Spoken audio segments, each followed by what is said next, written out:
Tokyo's Millennium Nightmare began in Setagaya. On the final night of 2000, a family's peace was shattered. 44-year-old Mikio, a corporate manager, was the first to fall. His wife Yasuko taught local kids, living quietly in Kamasoshi with their 2 young children. Somewhere between late evening and the stroke of midnight, a monster crossed their threshold. Scaling the park fence, the intruder used the outdoor unit to climb into a bathroom window. Once inside the dark house, the figure began a silent, predatory crawl through the rooms. Mikio was caught off guard downstairs, coming face to face with a killer's cold eyes. A brutal struggle ended when a sashimi blade took Mikio's life in a horrific spray of red. Upstairs, little Ray was tucked away in his room, oblivious to the carnage below. The killer choked the life out of him before turning on Yasuko and young Nena. Both females suffered terrible wounds from a broken sashimi blade and a heavy kitchen knife. No one survived the onslaught, but the killer's most chilling act was staying behind. For nearly 10 hours, the Phantom lived among the corpses of the family he just slaughtered. Investigators later pieced together his bizarre movements through the chilling evidence he left behind. He feasted on their food, finishing off melon and ice cream while the house sat silent. A crude lack of remorse was shown when he used the toilet and left biological traces. He even patched up his own cut hands using the family's first aid and feminine products. The killer seemingly napped on the couch and even surfed the web at 1:18 in the morning. He rummaged through their lives, shredding personal papers and dumping them in the bathroom. Before vanishing, he helped himself to 150,000 yen in cold cash. He walked out the front door like a guest, leaving the window entry behind. At 10:40 the next morning, Yasuko's mother Haruko discovered the gruesome scene. Her call launched Japan's most haunting cold case, a mystery that still lingers today. The house was a goldmine of evidence, yet it led nowhere. Blood samples left at the scene confirmed the attacker possessed type A blood. His fingerprints were found throughout the entire ruined house. A lean, right-handed male, around 170 centimeters, likely in his late teens, was the prime suspect. DNA revealed a mixed heritage, East Asian roots blended with European or Mediterranean blood. This rare genetic mix made the suspect stand out in the homogeneous landscape of Japan. Items abandoned at the scene whispered dark secrets about the owner. His sweatshirt was a rare find, one of only 130 sold nationwide. A bag contained sand from the Nevada desert and grit typical of Japanese skate parks. He even left his Schlesinger sneakers behind. A cloth still carried the haunting scent of cologne. Even his final meal was known. Traces of string beans and sesame seeds were found in the waste. All these specific details have failed to put a name to the face. Nearly 300,000 officers have worked the case, chasing 15,000 leads. Every genetic marker was checked. Every tip was exhausted to the bone. They traced the manufacturing of every item, searching for a single buyer. Whether it was a botched robbery or a personal vendetta, the motive remains a total cipher. That Nevada sand connection raised questions. It hints at someone from the military or a traveler who recently crossed the Pacific Ocean. While the mixed DNA supports a foreign link, the truth remains hidden in shadow. A recent suspect was cleared in 2021, proving the hunt is still very much alive. Decades have passed, but Tokyo still waits for the Setagaya Phantom to be unmasked. During 2013, detectives constructed a 3D replica of the crime scene to sharpen their forensic hunt. Although that cursed home was razed in 2019, every shred of evidence was secured first. Tokyo's finest offer a 20 million yen bounty, while the Miyazawas are mourned annually. Their kin, Eri, who still feels the weight of the tragedy, has publicly slammed media vultures while praying that continued spotlight unearths a fresh breakthrough. By 2026, Hirotaka Owada assumed command of the Tokyo Metropolitan Police. Despite leadership changes, a dedicated squad of 40 elite officers remains obsessed with this cold file. Leaving Japan, the shadow shifts to a jagged Colorado path where a small boy vanished. Young Christopher Vigil. In 1978, a family trek turned into a nightmare at Grey Rock Mountain. Marion Vigil guided her 2 sons through the crisp spring air tucked away near Highway 14. 9-year-old Christopher William was buzzing with pure, unbridled energy for their mountain climb. At roughly 2 in the afternoon, the boy surged ahead, leaving his family in the dust. Clutching a soda, he stood out in a vibrant green shirt, plaid trousers, and a maroon jacket. His mother watched him skip along the well-trodden path. He wasn't wandering off, just outstripping his mother as she slowed for 4-year-old Eric. Then, in a heartbeat, Christopher simply blinked out of existence on the trail ahead. Marion screamed his name into the trees, but only a haunting silence answered. She raced forward, expecting a playful surprise, but the path ahead was terrifyingly empty. He had evaporated. Desperate, Marion scrambled to summon the park rangers and the law. Rescue units swarmed the rugged slopes with frantic, heart-pounding urgency. The landscape was a treacherous maze of jagged cliffs and timber where souls easily disappear. Yet, on such a clear, established trail, a healthy child shouldn't just dissolve away. Search parties scoured every inch of the surrounding mountain wilderness. They uncovered absolutely nothing, no clothing scraps, no clues, no sign of struggle, no footprints led away. And even that silver soda can had vanished into the ether. His bright outfit should have been a beacon, yet the forest swallowed him whole. Then, chilling whispers emerged. 2 witnesses claimed they'd seen him with a strange man. These sightings occurred just moments after the boy vanished from his mother's sight. The description of the child's vibrant clothes was a perfect, terrifying match for Christopher. But the shadowy figure beside him remained a ghost, and neither was ever located. Was he snatched?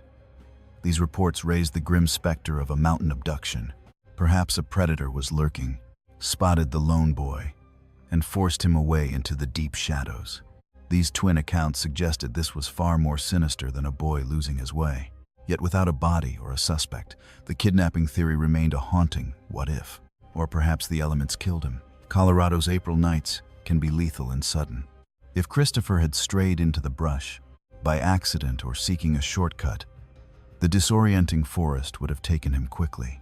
Without warmth or shelter, a small child stands no chance against the midnight frost.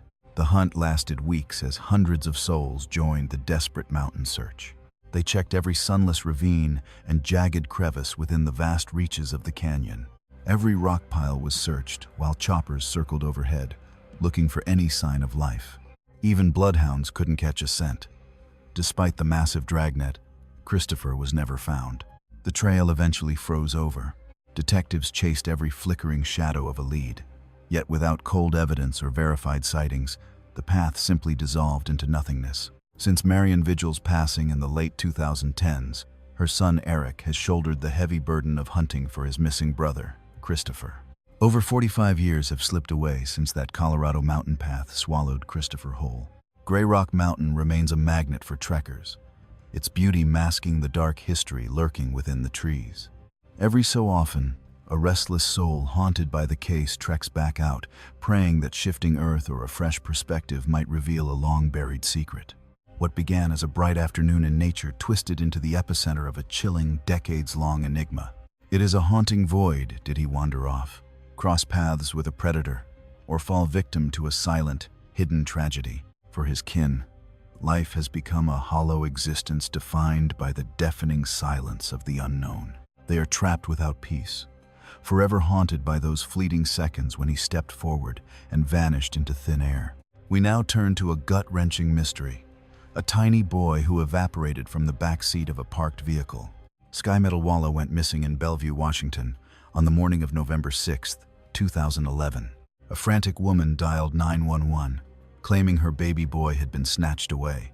Julia Biryukova spun a harrowing tale of a stalled car and a desperate trek for gasoline, but her story didn't hold up. Toddler Sky was gone. She insisted she had left him and his sister alone, walking nearly a mile to find fuel. Officers swarmed the scene instantly, the gravity of a missing child setting off every alarm bell. Upon inspection, the tank was full. The car wasn't out of fuel.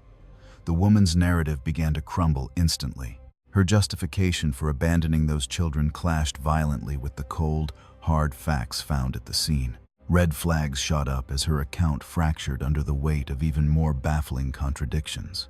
She swore she hiked to a service station for help, yet the clock simply didn't add up against the distance she supposedly covered on foot. She claimed he was napping when she stepped away and gone by the time she returned, but the locks were untouched, and no evidence suggested a stranger had ever neared that vehicle. Detectives grilled the mother for hours, digging for the truth beneath her shifting stories.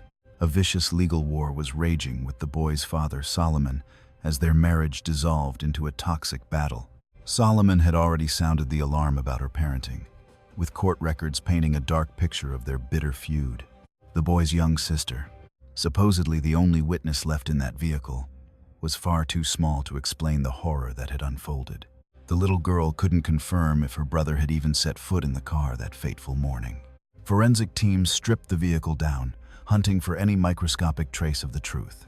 No shattered glass, no scuffs, no signs of a struggle.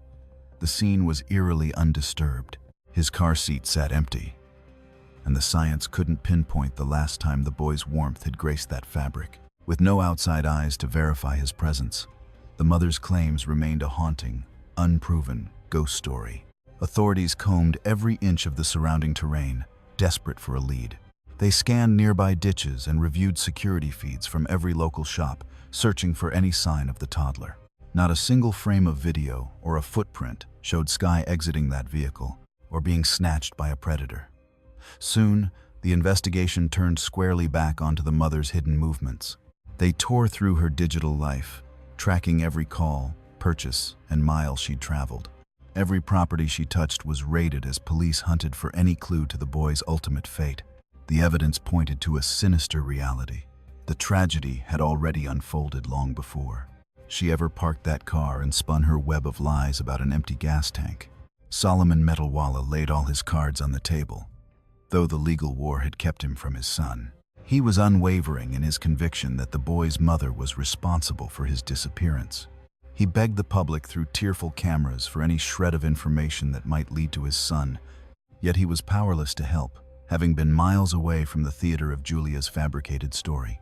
The bitter blood of their custody battle cast a long, dark shadow over the possible motive. Fierce custody wars drive some to unthinkable, dark acts. Did Julia murder Sky? Or did a stranger fate intervene? In 2026, Sky Metalwala remains a ghost. Zero evidence exists to reveal his final, haunting moments. Uncharged but broken, Julia was institutionalized after Sky vanished. Police now scour regional graves using Sky's genetic code. This void remains Washington's most maddening, cold enigma. Authorities believe Julia guards a secret behind her lies. Without her truth or a body, Sky's fate stays buried. The file stays open, chasing rare, flickering new leads. One mystery began with a mother's twisted story, but another targeted a whole family, the Shorts. Henry County, Virginia, August 15, 2002. Deputies checked a silent home after relatives grew terrified. Inside, Michael and Mary lay dead in their bed, executed coldly, while their daughter Jennifer was gone. Did she flee the carnage or get snatched away? Searchers found only silence in the surrounding dark woods. No break-in. A killer struck while they slept soundly.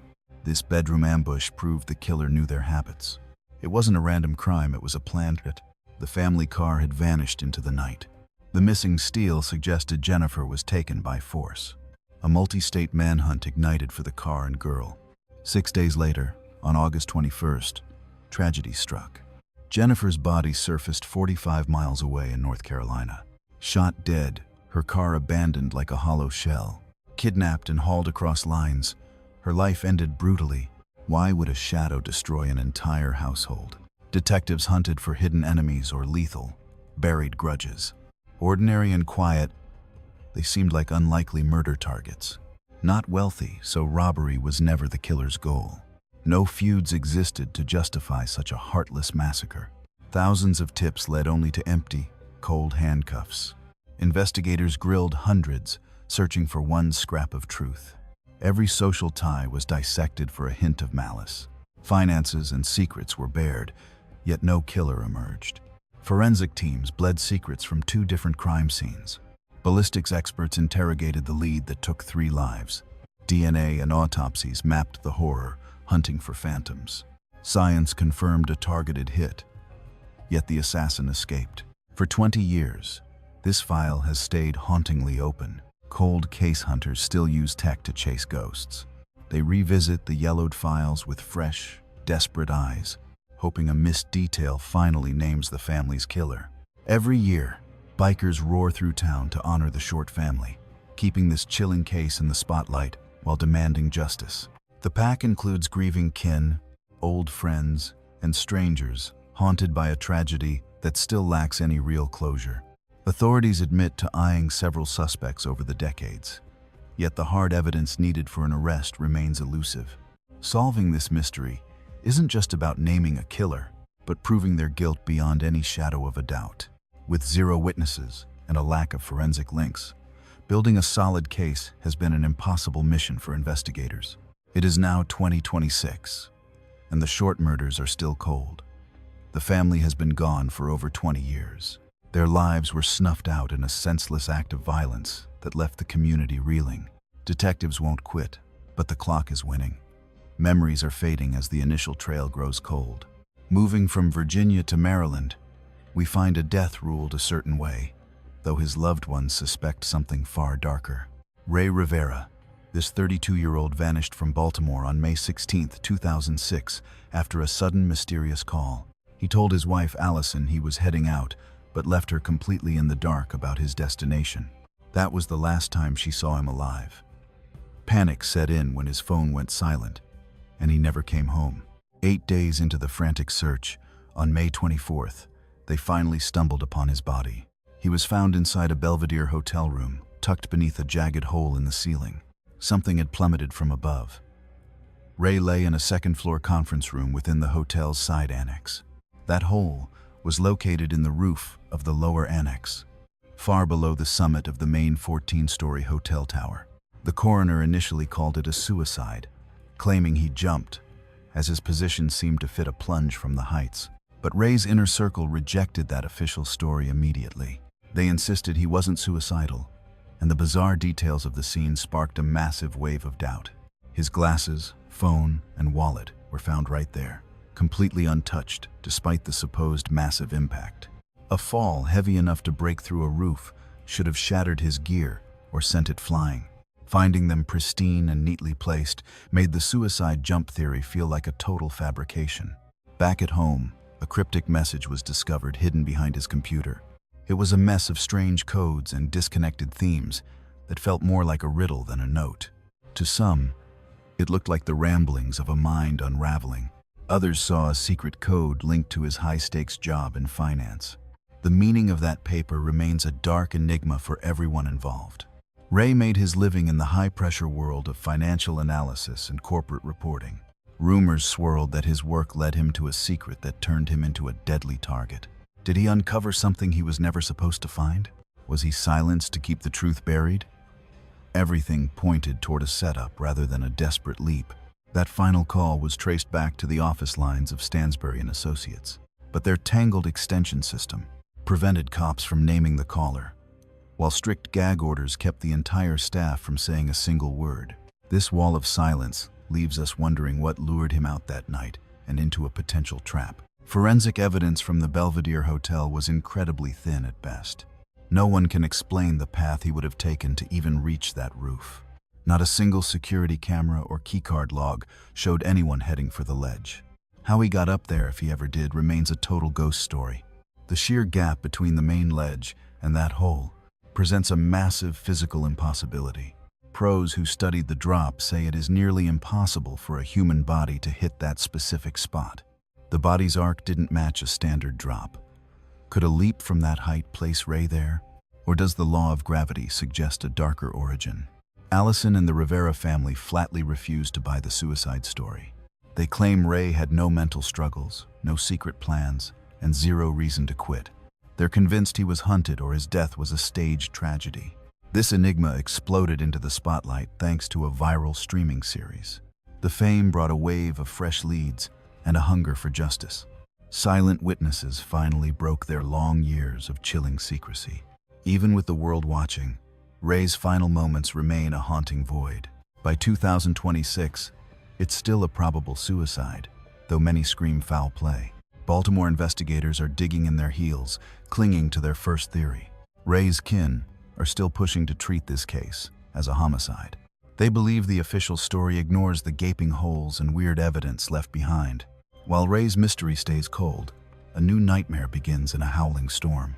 A young life vanished into the teeth of a freezing gale. Shelby, North Carolina, 2000. A child disappears into the freezing midnight rain. 9-year-old Asha Degree walked out into the dark while her family slept. The weather was hellish, heavy rain and winds that felt like ice.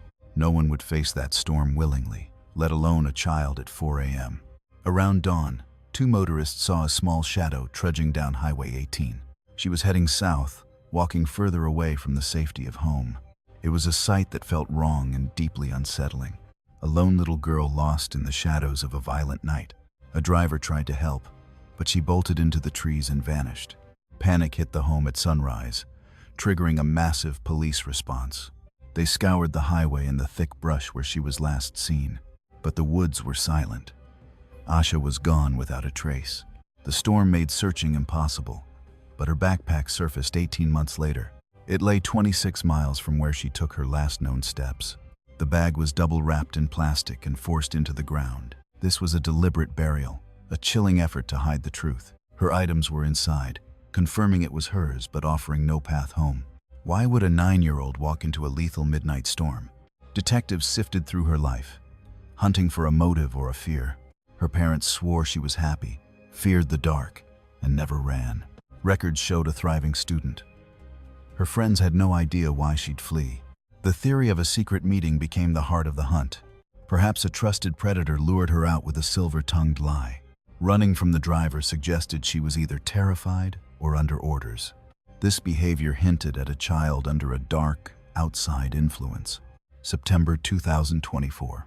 Cops raided a Shelby home, seizing a vintage Rambler and forensic evidence.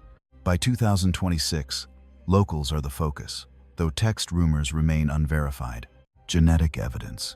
Traces found near her vanishing point have finally been linked to specific names. One specific set of wheels suddenly took center stage.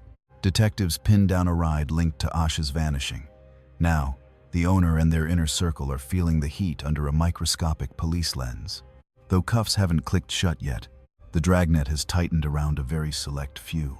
The bounty for the truth about Asha just skyrocketed to $100,000. That massive payday screams desperation and certainty someone nearby is definitely sitting on a dark secret. Seeing how close these suspects were to Asha's world implies no random phantom took her. It was a face she probably recognized. Come September 2024, federal agents and local deputies swarmed Cherryville Road with heavy warrants. Authorities hauled away a vintage 1960s Emerald Rambler.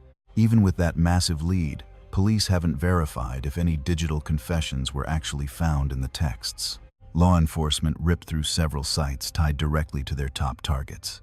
Evidence was bagged and tagged for deep lab testing. The hunt is white hot now, as officials are convinced they finally know who snatched Asha. For 25 agonizing years, her kin have lived in a void of silence. These fresh clues spark a glimmer of hope that the mystery of their little girl might finally break. Realizing that folks, in their own, the neighborhood held the key this whole time is a gut-wrenching betrayal. If these twisted tales grip you, smash that sub button and ring the bell to stay in the loop. Shifting from Carolina down to Texas, our next horror began with a house call that stunned police. The Houston Icebox slayings of June 23, 1965, started when locals sensed a foul vibe at the Rogers place.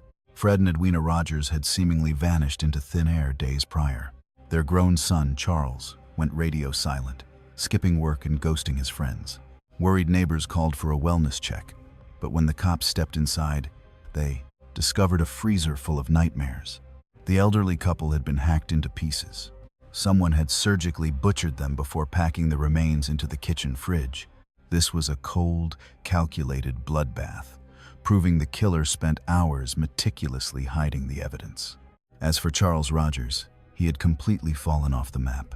He bolted right when his parents met their end, painting a massive target on his back instantly.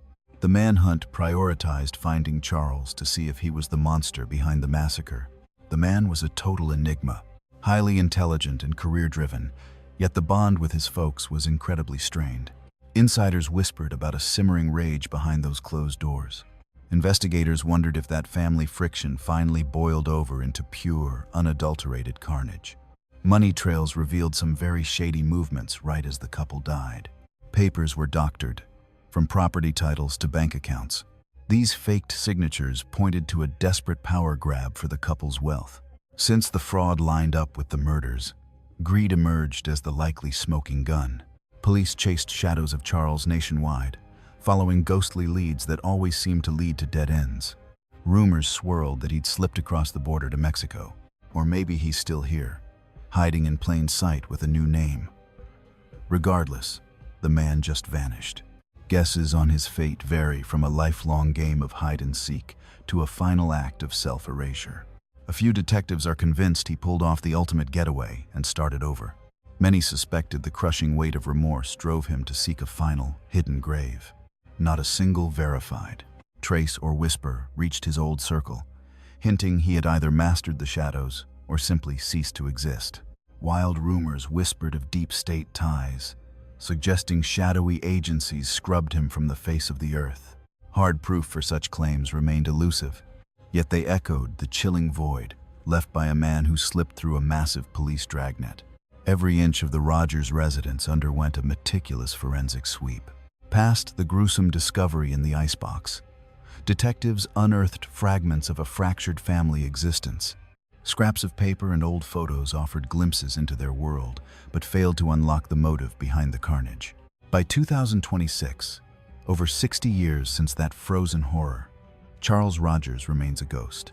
While the file stays officially active, the trail went cold decades ago. Had he escaped, he would be ancient today, or perhaps already claimed by time. Hopes of solving this enigma fade as the decades bury the truth deeper. Shifting from Texas to the California peaks, where 5 friends disappeared post-tip-off. The Yuba County Five, on February 24, 1978, in Chico, 5 guys caught a college hoop game.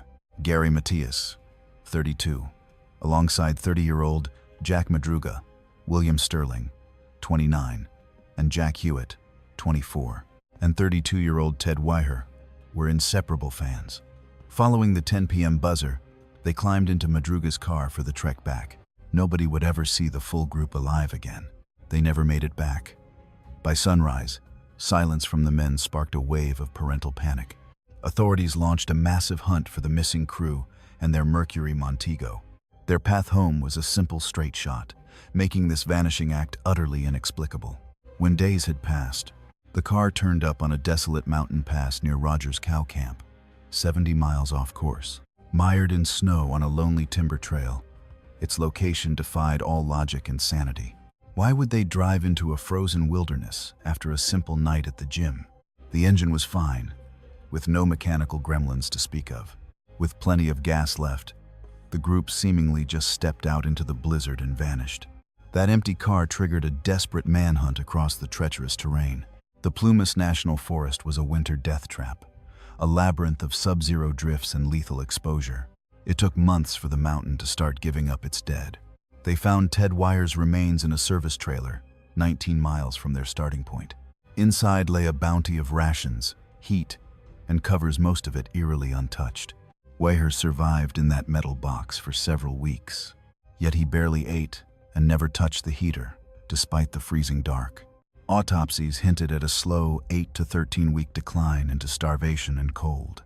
The woods eventually surrendered. 3 more, Jack Madruga, William Sterling, and Jack Hewitt, were gone.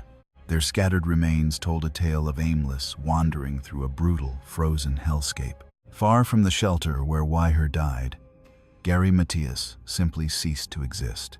Even the most grueling searches failed to find a single scrap of his clothing. Did he roam deeper into the dark pines to perish, or did a more sinister fate claim him? What madness lured them into those high-altitude shadows? Detectives weighed many ideas, perhaps a fatal wrong turn or a disastrous attempt at a shortcut. That unmarked timber trail, cloaked in midnight snow, was a navigator's worst nightmare. One simple steering mistake likely sealed their horrific fate. Adding to the mystery, Gary Matias struggled with the shadows of schizophrenia. Whispers suggest his mind fractured, casting a lethal, disorienting haze over his final choices. Had Matthias led them, his crumbling psyche likely steered the group into a fatal trap. Yet, 4 other men were present, a fact that complicates this simple dark theory. It seems impossible that every man followed a wrong path without a single protest. A chilling riddle remains. Why did Ted Weiher ignore the lifelines surrounding his deathbed? The abandoned trailer held plenty of food, warmth, and a sanctuary from the cold. Every resource for survival sat waiting for a rescue that arrived too late. Why shun the heater and food? Perhaps the frost had already stolen his reason. Still, such total neglect of survival tools feels far more sinister than simple confusion. 2020 saw files quietly rebrand Gary's disappearance as a deliberate, cold-blooded homicide. This pivot suggests authorities are convinced a predatory hand played a part in his vanishing. Yet, the evidence remains buried, with documents offering no names and no smoking gun. A 2025 streaming expose thrust this old nightmare back into the public eye. Grieving relatives emerged again, pleading for any forgotten truth to finally come to light. For the families, the void of the unknown is a torture only answers can end. While those 5 perished in the pines, another domestic horror took root in Illinois. A different nightmare awaited. A young family within the walls of their own home. In Ina, Illinois, on November 18, 1987, a scene of carnage was uncovered. When Keith missed work, uneasy colleagues summoned police to a house of total silence. Authorities entered only to find Elaine, her toddler, and her newborn lost to the dark. All suffered crushing violence so brutal it left even seasoned investigators trembling in shock. Keith was found roadside later that day, his body riddled with a hail of lead. Evidence hints he walked straight into a waking nightmare after finishing his workday. He faced the monster who broke his family before being dragged away to die. No doors were forced and nothing was stolen, leaving the motive a hollow mystery. This was bloodletting for the sake of cruelty, with no aim but total extinction. Such senseless, chaotic evil leaves no trail, mocking those who seek any logical explanation. Laboratory experts eventually pieced together a gruesome timeline of the family's final, terrified moments. The mother and children fell first, as the agony of childbirth met a human predator. Whether the birth triggered the killer's rage or was coincidental remains a sickening mystery. The heavy tool used for the blunt attacks vanished, never reaching the hands of justice. Sleuths suspect a baseball bat or similar crude bludgeon was used in the massacre. Saturated in blood, the weapon was either scoured clean or buried in a hidden grave. What drive leads someone to butcher an ordinary family with no enemies or secrets? Keith spent his days in the quiet routine of a local water treatment plant. Elaine's world revolved entirely around her hearth and the breath of her young children. As newcomers to the state, they were ghosts with no deep roots in the area. Their lack of history makes the idea of a local grudge feel highly unlikely. Being strangers kept them off the radar of anyone harboring long-standing, personal hatreds. Decades later, a shadow named Tommy Lynn Sells claimed the Dardenne blood was his. A wandering monster, Sells boasted of a body count that stretched across the nation. However, his tale began to fray as the details failed to align with reality. The particulars of the crime scene did not fit the lies he told investigators. He likely craved infamy, meeting his own end by execution in 2014. With his death, the chance to find the real truth evaporated into the silence. Sleuths, scrutinizing his statement, doubted he actually authored the carnage at the Dardenne home. Federal behavior experts noted this slaughter shattered every standard criminal template. Such raw brutality bypassed known blueprints of serial killers or family slayers. No valuables were missing. The chaotic nature and gruesome specifics rendered this tragedy an anomaly of horror. The bizarre scene hinted at a phantom killer or some dark, hidden agenda. Clues from that night remain locked away in police evidence lockers. With genetic science evolving, hope lingers that old traces will finally scream a name via modern forensics. Yet by 2026, the ghost remains nameless and entirely free. Illinois fades into Panama, where Chris and Lizanne vanished during their planned Panamanian trek in April 2014. These vibrant 20-somethings were exploring Boquete's lush and breathtaking wilderness. On April 1st, they ventured onto the famous and scenic Pianista Trail. Witnesses saw them start toward the peaks. They never walked back out. Panic flared when the pair missed their scheduled April 2nd meeting with a guide. Lawmen and locals flooded the brush, scouring every inch of that emerald labyrinth. This path was frequented, and these women weren't amateurs in the wild. Their vanishing defied logic, yet weeks bled by without a single trace found. 10 weeks later, a woman found Lizanne's backpack, discarded near a muddy riverbank. Curiously, the bag looked pristine despite surviving months in the harsh, damp elements. It held their shared secrets, mobile phones, and private items. A camera sat inside, documenting desperate 911 calls made hours into their journey. They screamed for help through digital signals that never found a connection. These ghost calls haunted the logs for several long days, proving the pair was hopelessly lost and reaching for a lifeline. They toggled power to save batteries while the camera captured their haunting final descent. Initial shots captured beaming faces soaking in the sun on the path. Then, a heavy silence of hours. Later frames revealed midnight voids punctuated by jagged rocks and rushing water. These snapshots were fired off every few minutes, likely using the strobe as a desperate signal. Pieces of them were finally recovered, strewn about in ways that defied explanation. The 2014 autopsy found zero evidence of violent physical trauma. With no tool marks found, officials blamed the river's violent flooding for the remains. Yet the bones lay in weird, disconnected clusters far from the trail. Authorities officially ruled it a tragic case of two hikers losing their way. They presumably succumbed to the elements and the jungle's cruel, disorienting grip.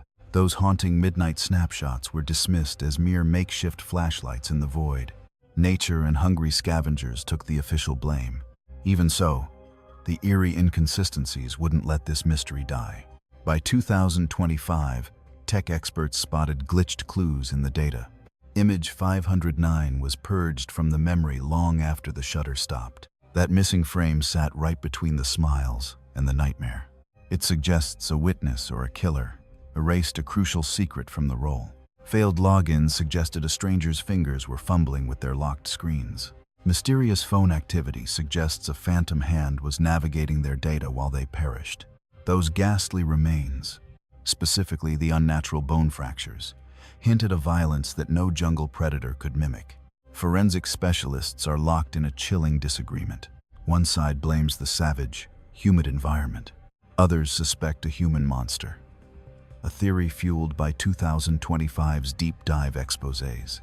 These grim audits imply the truth was buried under doctored evidence and lazy official lies.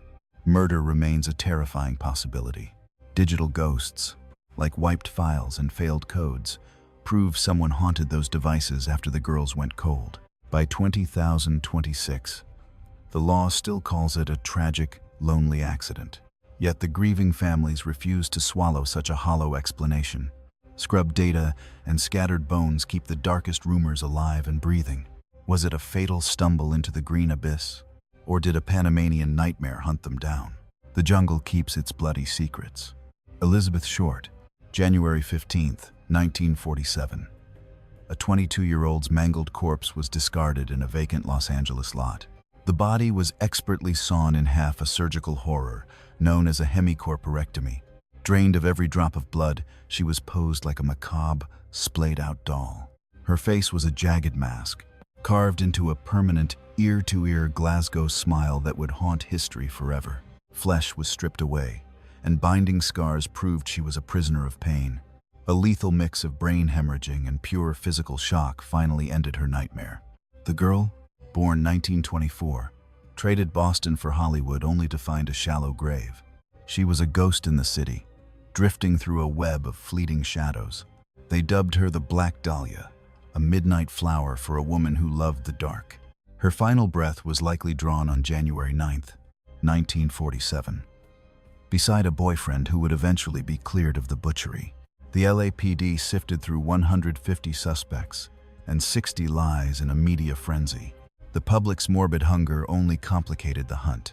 Investigators struggled to drown out the screams of attention-seeking lunatics. A wiped handbag and shoe were found nearby, scrubbed clean of any killer's touch.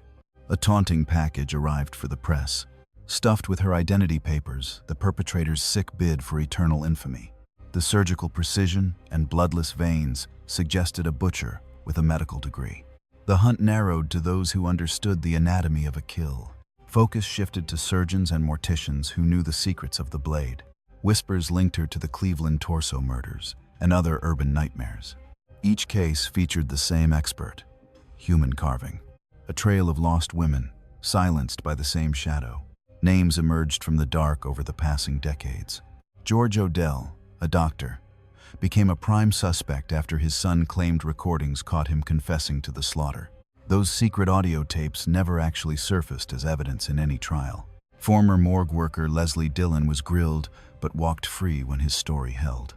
Mark Hansen was investigated over rumors he harbored a spurned, lethal obsession.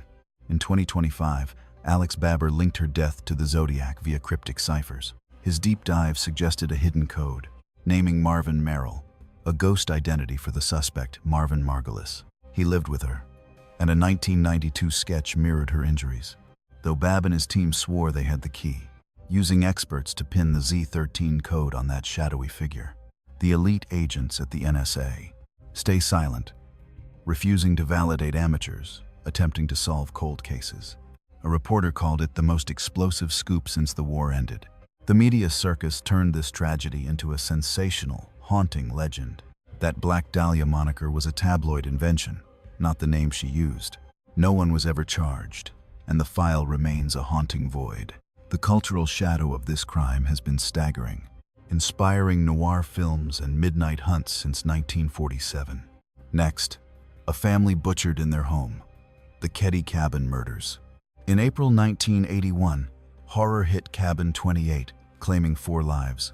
The victims were Glenna Sue Sharp, her children John and Tina, and their friend Dana Wingate. Bound with wire, they were beaten and stabbed in a savage frenzy. Sue was found silenced, but little Tina had been snatched away. Her younger boys slept through the massacre nearby, left totally unharmed. Sheila Sharp found her family slaughtered in their living room that morning. The way the bodies were posed suggested a slow, sadistic torment. Tina's skull was found 3 years later, proving she was taken alive. Her remains confirmed her fate, but raised terrifying new questions. Where exactly was she held during those final, agonizing hours? She was likely kept in a secret prison before being discarded. Suspects included neighbor Martin Smart and his criminal guest, Bo Boobity. A therapist later claimed that Smart had basically confessed, saying he'd paid for a woman's love with 4 people's lives. That haunting statement seemed to fit the Cabin massacre perfectly. Smart took his secrets to the grave before the law could strike. Boobity lied to the police and also died without facing any charges. A missing hammer from Smart's house matched the primary murder weapons. That tool was finally unearthed in 2016 during a new hunt. Finding a potential murder weapon decades later was a forensic miracle. It shows how missed evidence can keep a case cold for a lifetime. Modern labs tested the steel for DNA to finally unmask the killer. The motive likely involved a toxic explosion of domestic rage. Sue had told Smart's wife to leave him, sparking a deadly grudge. Cops believe he killed her for interfering in his private life, marking her and everyone inside that dwelling as his prey that cold night. A witness identified as Justin, who was trapped within those wooden walls, described 2 shadowy men while under a trance, though experts often doubt the truth of memories pulled from such a hazy state. Come 2018, Sheriff Hagwood revealed that genetic code found on a strip of tape matched a living person of interest. Yet, finding skin cells in a shared vacation lodge isn't a smoking gun, which is why handcuffs remain open as 2025 draws to a close. The agonizing wait between that lab discovery and actual justice has left the grieving family in a state of bitter desperation. Plumas County still keeps the file active, chasing ghosts 40 years later while the trail grows silent and cold. But some vanishings leave no blood or bone to investigate. The legend, Amelia Earhart. On July 2nd, 1937, Amelia and her navigator Fred Noonan were swallowed by the sky while chasing a world-circling dream. They soared away from Leh, hunting for a speck called Howland Island before their radio went hauntingly quiet. Her final words crackled through the static. "We are flying the line 157-337. scanning north and south, searching for the way. This meant they were on the right path, but the island remained a ghost in the blue. The Navy and Coast Guard launched the most desperate rescue mission the nation had ever witnessed, burning through $4 million in 1937 money, without finding a single bolt or scrap of fabric. Born in Atchison back in 1897, she had already conquered the Atlantic alone by 1932. Her daring feats turned her into a global icon, a queen of the clouds, and the entire world watched breathlessly as she tried to girdle the planet. Every stop was a gamble against the primitive tech of the 1930s, crossing endless waters with nothing but grit. Finding that sliver of sand, Howland Island, was like hunting for a needle in a hayfield of deep, dark ocean. Most believe bad weather and a dry fuel tank forced them into a watery grave after they missed their mark. The crushing abyss of the Pacific.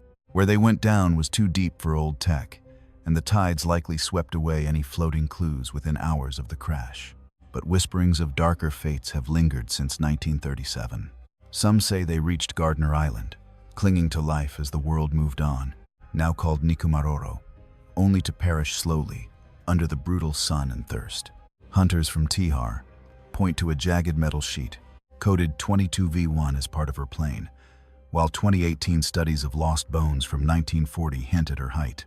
Skeptical bone experts still argue against these claims, insisting the 1940 report clearly identified the skeleton as a man.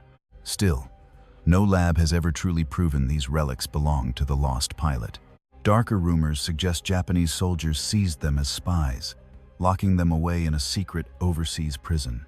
This chilling tale lives on through local whispers of seeing the lady pilot in chains. Yet without any paper trail in the war files to back it up, the story remains a ghost, even after Washington dug through old enemy records after the war and found absolutely nothing. In January 2024, a tech crew revealed ghostly sonar shapes on the seabed, 16,000 feet down in the dark, looking just like her Lockheed Electra, resting 100 meters from where she was supposed to land. A 2025 mission must now dive into the deep to see if the mystery finally ends. But another tragedy in the clouds tells a much more sinister story. Woods haunting mystery. Late in November of 1981, the lifeless body of starlet Natalie Woods surfaced in the chilling waves near Santa Catalina. She had spent her final night aboard the yacht, Splendor, accompanied by her spouse, actor Robert Wagner, Christopher Walken, and Captain Dennis Davern. Early reports called it a tragic accident, blaming heavy drinking for her drowning. Yet, the dark details of her final moments sparked a haunting mystery that has lasted for over 40 years.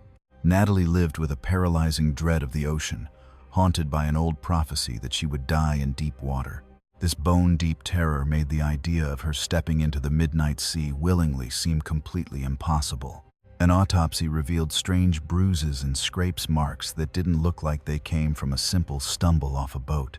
Those marks, and the nature of those injuries, led experts to suspect a violent struggle had occurred before she vanished. Both Wagner and Walken admitted to a fierce, explosive argument that night, though they both swore the fight never turned physical. Years later, Captain Davern hinted at a much more violent clash than he had first confessed to the police, though his shifting stories left many wondering if his memory could truly be trusted. The boat's small rubber dinghy was found drifting aimlessly near the spot where her body was eventually recovered, suggesting she might have tried to reach it or tie it down before the ocean claimed her. By 2011, police reopened the file, shifting the cause from a simple accident to suspicious circumstances, admitting those unexplained bruises deserved a much closer look. Modern science cast new light on the case, as forensic experts used cutting-edge tech to re-examine the damage on her skin. By 2018, Robert Wagner was officially named a person of interest, though he has remained silent, refusing to add anything to his original story from decades ago. Even now, in late 2025, the Sheriff's Department has refused to clear his name. They admitted in 2022 that the trail had gone cold, yet they maintain he is a person of interest and the case remains wide open. Did she simply slip while trying to reach the dinghy in the dark? Was it just a drunken stumble into the freezing abyss? Or did she jump to escape a heated fight, or was there a far more sinister reason she went overboard? With no witnesses to her final plunge, the truth is lost to the sea, and her death remains officially undetermined. Drowning killed her, certainly, but the events leading to that watery grave remain a haunting, unsolved puzzle. Our following story overhauled all safety rules. The Chicago Tylenol murders. In autumn of 1982, 7 people in Chicago dropped dead after taking medicine that had been lethally spiked with cyanide. Death claimed them with terrifying speed, as the poison stole their lives within mere minutes of being swallowed. Doctors found the pills were packed with enough cyanide to kill a person several times over. The discovery of a killer stalking pharmacy shelves sparked a nationwide panic and an immediate massive product recall. The tragedy started with 12-year-old Mary Kellerman, who took a pill for a simple cold and never woke up. That same day, 3 members of the Janus family perished after sharing a single tainted bottle. As more victims fell ill, medical teams realized they weren't facing a virus, but a calculated, invisible predator. Investigators found the poisoned bottles scattered across various stores, proving this wasn't an isolated tragedy, but a sinister act of sabotage somewhere in the supply chain. Toxic trail bleeding through Chicago pointed toward a shadow killer or a tainted supply line. It was either a series of localized strikes or a lethal logistics failure. The Johnson bosses pulled 31 million Tylenol bottles from shelves, a $100 million gamble to halt the slaughter. They pleaded for every person to swap their dangerous capsules for tablets, desperate to outrun the phantom killer. This terror birthed the tamper-proof seals we see on every shelf today. Those plastic wraps and hidden foils? They are scars left by this tragedy. Within 2 years, the law demanded that every pill bottle become a fortress. The FBI swarmed the city, chasing hundreds of ghostly leads into a dark, dead-end maze. Then came James Lewis. He became a prime target after mailing a chilling ransom note, demanding cash to stop the blood. Lewis was locked away for extortion and his sick threats. But the murders never stuck. No proof, no presence in Chicago, just a spectral suspect. James Lewis finally passed away in July 2023, taking his darkest sins to a quiet Massachusetts grave.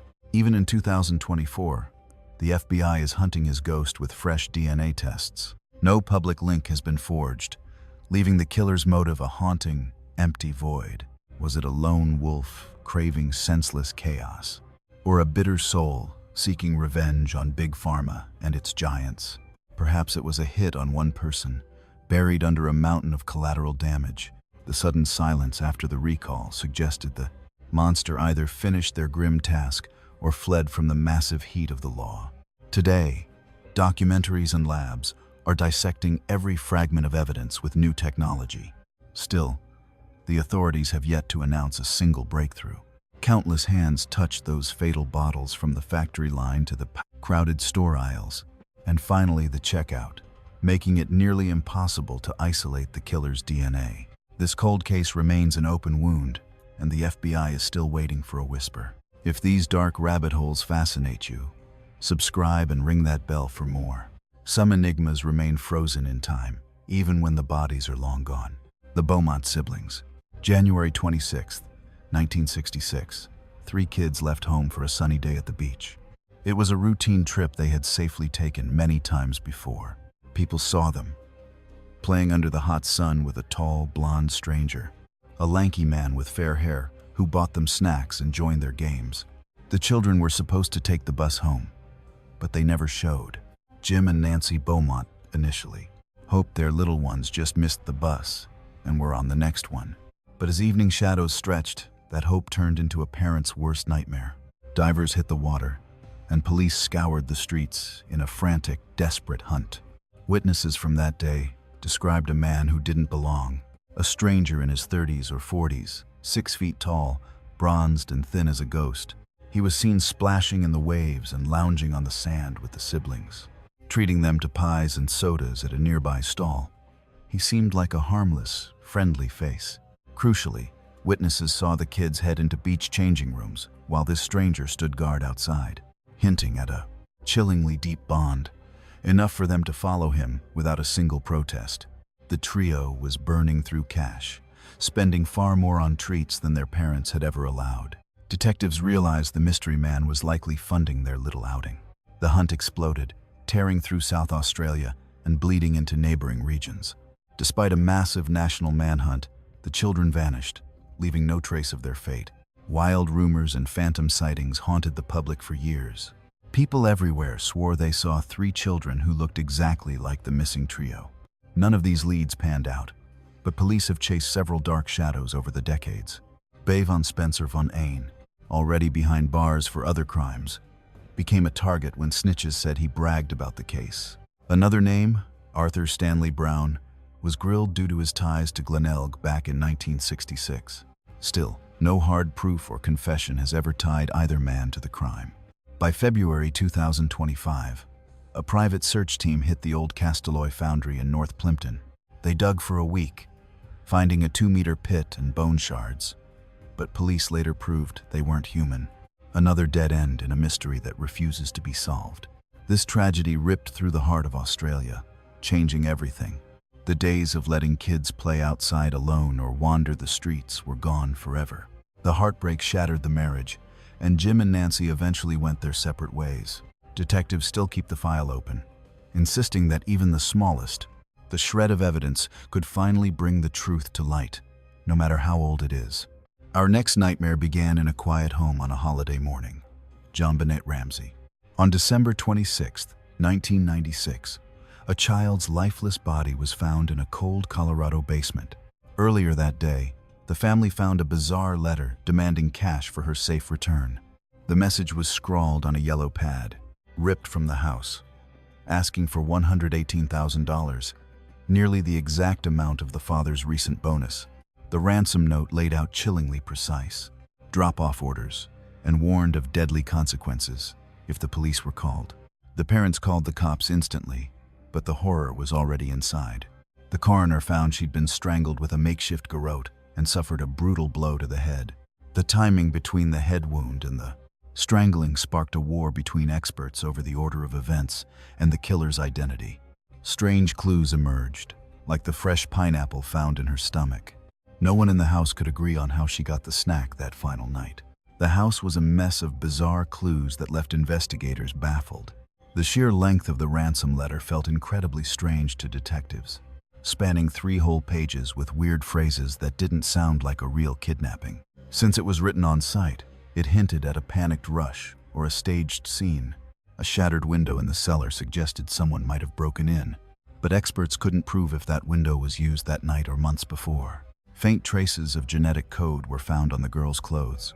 It belonged to a mysterious man who wasn't a family member or a friend. This mystery DNA is in the system, but it hasn't matched a single soul yet. Detectives found ghost-like genetic traces, fueling whispers of a phantom intruder lurking that night. Yet skeptics argue this microscopic debris was merely a byproduct of factory handling or casual touch. Suspicion first gripped the inner circle, casting a dark shadow over the parents and their young son. Year 2008. A public apology came from the district attorney, declaring the genetic evidence fully exonerated the household. The court of public opinion remains divided, with dark theories still haunting online forums and news cycles. Come December 2025, Chief Redfern revealed dozens of scene artifacts were under fresh review. Untouched for decades, these items are now yielding secrets through cutting-edge biological sequencing techniques. John Ramsey advocates for genetic genealogy, labeling it the ultimate weapon to unmask the mysterious male profile found. Some victims, however, slipped through the cracks, their very names buried for half a century. That Valley woman. Late November 1970, hikers stumbled upon a charred corpse in a desolate, craggy Norwegian pass. Wedged among the stones, she lay in a frozen wasteland, known for its treacherous, lonely peaks. Scattered nearby were empty sedatives and bottles filled with a dangerously combustible liquid. The macabre scene left investigators torn between a lonely suicide and a cold-blooded, staged execution. The autopsy results showed she had swallowed a lethal dose of pills, inhaling deadly smoke while flames licked her skin. The horror of being burned alive while drugged made the mystery nearly impossible to untangle. Untangling the timeline proved nearly impossible. Labels were torn from her clothes, and jewels stripped away to erase her identity forever. Her prints were scorched off, leaving a blank slate where a person once stood. Paper trails showed she drifted across Europe like a ghost, leaving behind only fabricated names. She carried a collection of forged passports, each telling a different lie about her origin. Multiple names. One face a masterclass in deception that pointed toward professional spycraft. Hotel forms were scrawled in cryptic ciphers that experts still cannot fully break. She left behind trunks filled with more coded diaries and a variety of convincing disguises. These hairpieces suggested a woman on the run, desperate to evade unseen watchers and surveillance. Those who met her described a brilliant linguist who could shift tongues effortlessly. She mastered many different tongues. She spoke German and French with a faint, haunting hint of an Eastern European origin. Her linguistic mastery and constant travel screamed of deep-cover espionage and shadow wars. No hard proof of intelligence work ever surfaced, only whispers. Witnesses recalled shadows following her every move. Yet those mysterious men vanished into thin air. Chemical bone mapping. Science suggests she was born around 1930 near the German city of Nuremberg. She likely fled to France as a young girl, moving through a shattered post-war continent. Her teeth bore the distinct hallmarks of mid-century European craftsmanship. But comparing these dental prints to missing person files across borders yielded nothing but silence. 2023-24. A bold new theory links her to Palestinian operatives, allegedly funded by a shadowy Swiss financier. This fits her nomadic life and secret codes, painting her as a high-stakes courier of secrets. Whether she took her own life or was silenced by shadows remains a haunting, open wound. Decades later, her name and face remain a ghost, haunting the files of the unsolved. Another chilling mystery would soon grip a quiet American town: the Villisca Axe Massacre. On the morning of June 10, 1912, a neighbor found 8 corpses inside a quiet Iowa home. 6 family members and 2 young house guests were slaughtered in their sleep by a heavy axe. The killer moved with haunting precision, smashing every victim's skull while they lay tucked in their beds. The violence was unspeakably savage. Victims were identified by their nightclothes, since the murderer used the blunt side of the blade for most kills. The Moores were a prominent fixture in the Villisca community. They were devout churchgoers who held a very respected position in the town's social hierarchy. Josiah Moore ran a thriving local business. Locals considered the family to be quite wealthy and successful. 2 visiting sisters had stayed over after a church event to avoid walking home through the darkness. Having extra people in the house suggests the attack might have been a sudden, dark impulse. The carnage wasn't necessarily calculated based on the house's usual occupants. The killer snatched the family's own axe from the yard and used it to carry out the massacre. Once the bloodletting finally ended, the murderer just left the weapon downstairs instead of taking it or trying to hide the evidence. Every window had been eerily draped with clothing and curtains to hide the horror within. It seemed the killer wanted to block any prying eyes from seeing the nightmare unfolding inside. A single lamp cast a ghostly glow downstairs, while the rest of the house sat in silence. Evidence suggests the monster actually lingered in the house for hours after the souls were gone. He likely hid in the dark attic and didn't slip away until the sun began to rise. A basin of bloody water sat in the kitchen, proving the killer tried to scrub the gore away. Signs that the killer ate a meal in the kitchen revealed a level of comfort that terrified investigators. The prime suspect brought to trial was a traveling preacher named George Kelly. This wandering minister happened to be in town on that fateful and bloody night. Kelly attended the same church service as the family and caught a train out of town at sunrise. His strange actions over the next few weeks, by making constant statements about the murders, he put himself right in the crosshairs of the law. Kelly stood trial twice.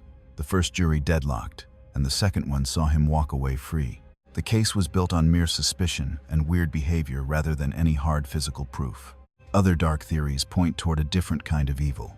Some believe this was part of a terrifying wave of axe murders haunting the Midwest back then. Detectives focused on Henry Lee Moore, who had already slaughtered his own mother and grandmother. Modern profilers often point to the haunting legend of the man from the train. This theory suggests a serial killer, a shadow who murdered dozens of families across North America between 1911 and 1912. This remains one of the most chilling and infamous unsolved mysteries in the history of the state.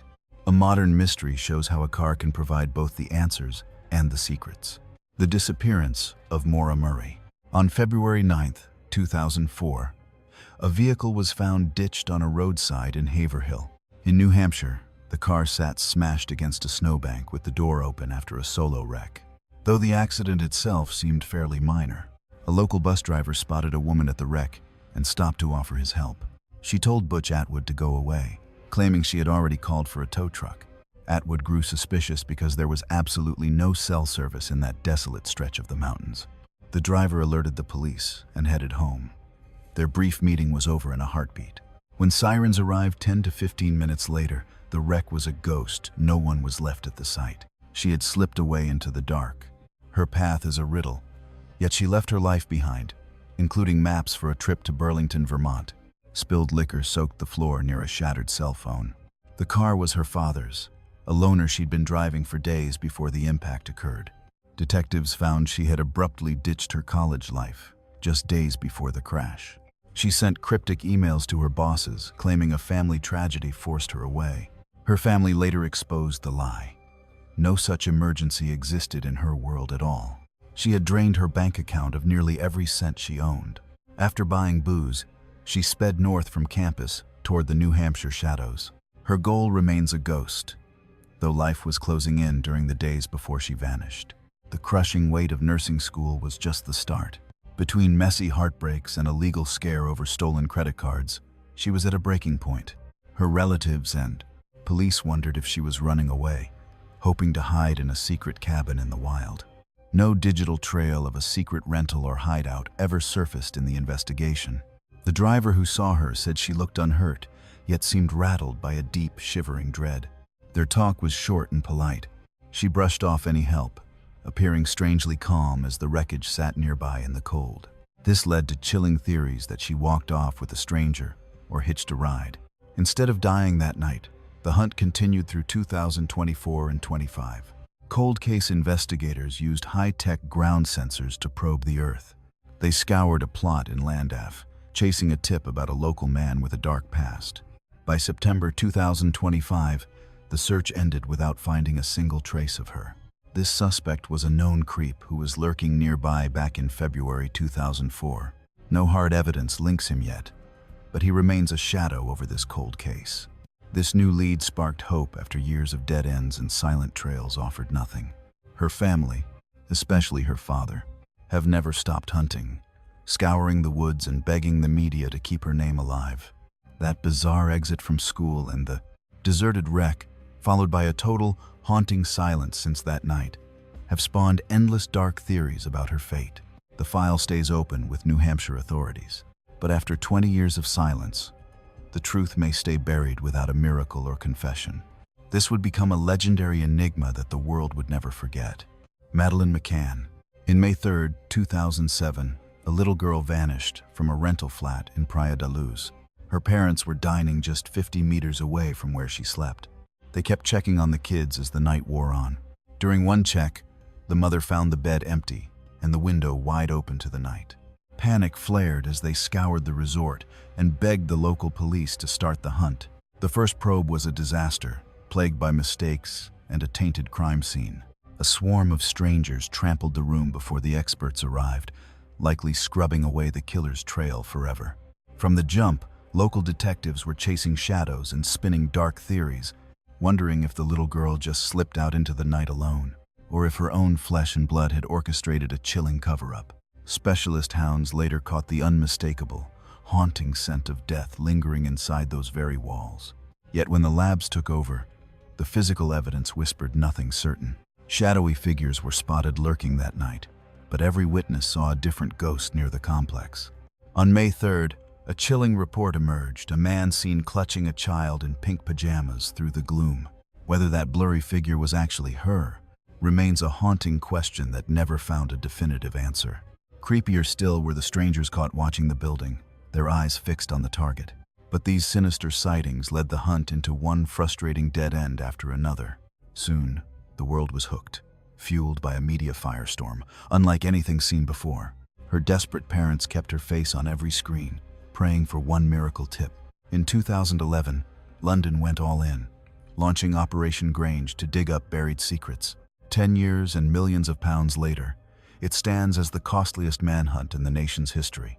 The choice to Pour a fortune into this single case sparked a bitter row over resource priority, and why other vanished children never received such a massive spotlight.